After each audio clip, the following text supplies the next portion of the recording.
Hello viewers, কেমন আছো তোমরা সবাই? তো আজকে যে কলকাটি নিয়ে এসেছি এটা হচ্ছে একটি সাবেকি কলকা। সাবেকি বা বেঙ্গলি ব্রাইডের যে কোনো ব্রাইডকে তোমরা করতে পারো এই কলকাটি। আর কলকা করার জন্য অনেকেরই দেখেছি ভেতরে ভয় কাজ করে, হাত কাঁপে। তো এটা আমারও একদিন হতো, এখন সেটা অনেকটা ঠিক হয়েছে। যাদের কলকা নিয়ে অনেকটা ভয় আছে তাদেরকে একটাই কথা বলতে চাই যে প্রচুর প্র্যাকটিস করো। প্র্যাকটিসের মাধ্যমেই হাত ঠিক হতে পারে একমাত্র। আর তোমাদের ভেতরকার যে ভয়টা সেটাও দেখবে আস্তে আস্তে চলে যাবে প্র্যাকটিসের সাথে সাথে।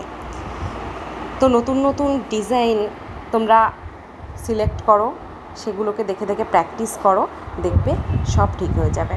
তো আমার এই কলকাটি তোমাদের কেমন লাগলো তোমরা জানিও সবাই। নেক্সট আরও কলকা ডিজাইন নিয়ে চলে আসবো তোমাদের সাথে শেয়ার করতে। ভালো থেকে সবাই, টাটা।